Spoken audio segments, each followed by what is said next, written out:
Hola, buenos días a todos. Es un gusto estar con ustedes. Antes que nada, agradezco al comité organizador por permitirme estar aquí el día de hoy. Hoy quiero hablarles de un tema difícil, de un tema que para mí es sumamente complicado, es el MUCOR. Les voy a dar dos casos, van a estar de forma simultánea, de forma paralela, y los vamos a ir platicando y comentando. El primer caso es un masculino de año y medio de edad con antecedentes de una leucemia linfoblástica de células B en tratamiento con quimioterapia. Como padecimiento actual presentó pansinusitis y fiebre de una semana de evolución. Le realizaron un drenaje por vía endoscópica por parte de su médico tratante y servicio de otorrinolaringología pediátrica. 24 horas después empezó con deterioro neurológico severo, con convulsiones, y ahí empezó a tener síntomas a nivel periorbitario y a nivel ocular. Empezó con proptosis, con eritema, con edema palpebral derecho, así como con midriasis. El segundo caso, en el otro extremo, no tan extremo de la vida, un masculino de 67 años de edad, antecedente de trasplante de renal izquierdo, diabético, reemplazo valvular a los 64 años. Él empieza con un padecimiento actual con rinorrea hematopurulenta y proptosis de 3 días de evolución, así como deterioro neurológico menor al del niño. También empieza con proptosis, con edema palpebral y con quemosis derecha. Estos dos pacientes tienen algo en común, tienen varias cosas en común, tienen un estado inmunológico deprimido de forma muy grave, severo. Empiezan también con síntomas a nivel orbitario, empiezan con proptosis, con eritema, con limitación en la visión, y evidentemente los dos tienen a nivel de paladar lesiones necróticas altamente sugerentes de mucormicosis. Ambos médicos tratantes, ambos equipos multidisciplinarios que tratan a estos pacientes piden estudios de imagen. En el estudio de la derecha, vemos en el niño la órbita está completa, está llena, es un T1, se ve hiperintenso, toda la órbita hasta el ápex está afectada de forma difusa, e incluso el sistema nervioso central también está afectado. En el otro lado vemos a nuestro paciente, el adulto, vemos un T2, donde la afección se encuentra de forma más localizada. Vemos las imágenes hiperintensas que se encuentran tanto en piso orbitario como en pared medial. La lesión obviamente también se encuentra en mucosa nasal y en senos paranasales en ambos pacientes. El manejo de los médicos tratantes fue correcto, fue una debridación, fue una biopsia por vía endoscópica, fue cultivo, y a ambos se les realizó de forma endoscópica una palatectomía con maxilectomía, con etmoidectomía y resección parcial de piso y pared medial. En ese momento, y es hasta ese momento, también salieron IFAs no aceptadas que confirmaban el diagnóstico de MUCOR. Pero es hasta ese momento que el oculoplástico, en este caso yo, me enteré de estos pacientes. Me llaman a las 11 de la noche en 2 días diferentes, 3 meses después de terminar el fellow, y me dicen: Adri, necesito que vengas a exenterar a un paciente. Y entonces en 5 minutos tú dices: ¿qué hago? ¿Lo exentero? No lo exentero, ni siquiera lo conozco. Entonces primero tengo que ir a ver al paciente, evidentemente, hay que ver toda la historia clínica, hay que hacer una buena revisión de los estudios del paciente, pero antes de eso el maxilo ya estaba convencido que había que exenterarlo. El otorrino apoyaba al maxilo y tú llegas 5 minutos después, donde no conoces nada del paciente, y te piden: sácale el ojo a un niño de año y medio y a un señor de 67. Yo entré en pánico. Entonces ahí es donde hay que hacer un examen exhaustivo del paciente, y hay que tomar una decisión que no forzosamente nos correspondería a nosotros, porque no somos los médicos tratantes, pero sí somos los médicos que tenemos que llevar a cabo el tratamiento quirúrgico. Entonces, en estos dos casos muy particulares, en el niño de año y medio, era un niño que tenía ya una extensión de la mucormicosis hacia el sistema nervioso central, donde había una trombosis de seno cavernoso, donde ya su estado neurológico se encontraba muy grave, y el paciente de 67 años que tenía un mucor de reciente aparición, no estaba tan extendido. En los dos pacientes decidí no exenterar y realizar inyecciones retrovulvares de anfotericina B-liposomal 1 mililitro a 3.5 miligramos por mililitro cada 24 horas en días alternos. Esa fue lo que yo escogí. En ese momento pensé que era la mejor opción, y La evolución del caso fue la siguiente. En el paciente masculino de 67 años tuvo una mejoría significativa, tuvo una mejoría increíble durante los primeros 3 días. Al 5.º día el paciente falleció, no por la mucormicosis, sino porque su estado general fue muy malo hasta que falleció, tenía una cetoacidosis y falleció por un infarto. El niño, que tenía la pinta de que iba a ir muy mal porque estaba muy grave, en él aplicamos 3 inyecciones retrovulvares. Es cierto que tuvo un sinfín de complicaciones con las cuales yo no traté porque no era su médico. Tuvo una hemiplegia secundaria a una isquemia de arteria cerebral media, le tuvieron que poner una válvula interhemisférica con anfotericina B por parte del servicio de neurocirugía. Tuvo lamentablemente pérdida de agudeza visual, los nervios ópticos se veían pálidos, se veían isquémicos, pero no se murió de mucor.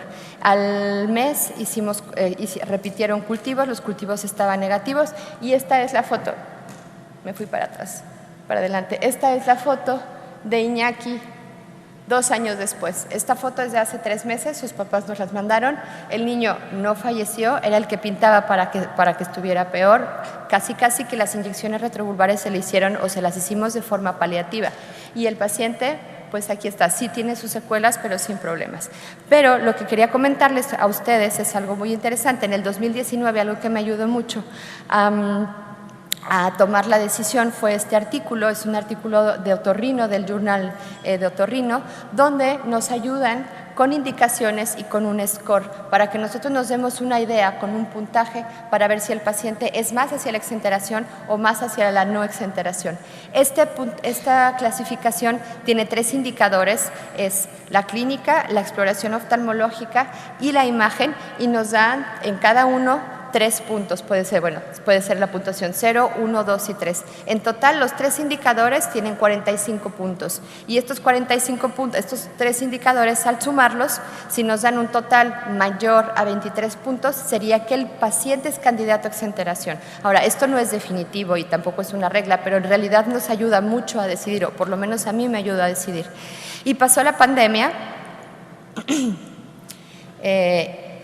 Los pacientes, el score del niño, ya realizándolo, es de 26 puntos. Él sí era candidato a exenteración, pero se encontraba en un estado sistémico muy grave. Y nuestro paciente de 67 años tenía 22 puntos. Él por score no hubiera sido candidato a evisceración. Y después de la pandemia, o mientras ocurrió la pandemia, yo seguía con estos 2 casos de mucor en el corazón, y para mí el mucor es como la dimensión desconocida, porque yo nunca sé cuándo sí, cuándo no. Al niño que pintaba para irle fatal sobrevivió, al señor que iba muy bien se murió. Entonces, durante la pandemia fue un tiempo muy fuerte, hubo muchas tragedias, hubo muchas muertes, pero es cierto que también puede haber lado positivo en estos tiempos. Y algo de lo positivo que se puede sacar es que acaba de salir, o bueno, salió en julio del 2021, un estudio súper interesante de 2.826 pacientes. Es la serie más grande que hay de mucor y se recabó en 1 año y medio. De enero del 2020 a mayo del 2021 se juntaron casi 3.000 pacientes. Antes la serie más grande era en el 2006 y eran 296 pacientes en casi 40 años. En 1 año y medio avanzaron muchísimo. Todos estos pacientes son de diferentes regiones de India, y este artículo súper interesante nos ayuda con la epidemiología, con la clínica, con el manejo, con la prognosis y con cómo tratar de una forma más objetiva a estos pacientes. Voy a ser breve por el tiempo, pero la verdad es que es un estudio sumamente interesante. Divide por estadios todas las diferentes manifestaciones de mucor, que puede ser, empieza desde mucosa, luego senos paranasales, después involucro de la órbita y por fin involucra el sistema nervioso central. Esta es la porción que sería para nosotros, que sería la de órbita. Divide en A, B, C, D, de lo más leve a lo más grave, que es de involucro hasta apex, involucro bilateral, y después, en base a estos estadios, establece un diagrama de flujo para que nosotros podamos tomar la decisión acerca de qué hacer o que no hacer, porque a veces es mejor no hacer nada y tener una conducta expectante, o tener un tratamiento conservador en base a las inyecciones retrovulvares que se ha demostrado que también funcionan. Entonces aquí podemos ver como en los estadios 1, 2 y 3 hasta AB. El 3 es el involucro orbitario. 3A y B podemos intentar, además de la debridación de tejidos necróticos, podemos intentar la inyección de anfotericina B retrovulvar en estadios ya más avanzados a partir del 3C o el D. El D es el involucro del sistema nervioso central. Se recomienda ya una exenteración. Entonces, en el caso de nuestros pacientes, tomando esta característica, el paciente de año y medio se hubiera quedado con la exenteración y el paciente con 63 años es candidato también por este método de diagnóstico y tratamiento para la inyección retrovulvar. Ahora, en este mismo cuadro también aparece que aunque los pacientes en estadio 4C o D que ya están muy avanzados serían candidatos a una exenteración, en los casos en el que la cirugía no sea permitida por el estado del paciente, por un estado crítico del paciente, también se puede optar, como lo hicimos con el niño, por un manejo más conservador y paliativo. Entonces, para mí, estos artículos, la verdad es que dieron luz y paz a mi alma pensando que había hecho bien con estos pacientes o que había hecho lo mejor posible en el momento que tomé la decisión. Para mí las conclusiones es que, bueno, el diagnóstico temprano en MUCOR disminuye la mortalidad y mejora la calidad de vida del paciente. El oculoplástico tiene un rol esencial dentro del diagnóstico oportuno. Estos sistemas de puntuación, de estadificación, estos flujogramas nos ayudan a tomar más fácilmente las decisiones de forma efectiva, objetiva y completa. Y además yo creo que el MUCOR es una entidad donde el tratamiento tiene que evolucionar, no puede quedarse siempre como una exenteración. Creo que podemos hacer mucho más allá de los pacientes que hacer una cirugía tan mutilante que les va a cambiar sin duda alguna la vida. Si es para salvarles la vida, estoy totalmente de acuerdo, pero si hay otra opción, creo que podemos explorar un sinfín o un abanico de posibilidades para darle lo mejor a nuestros pacientes. Muchas gracias.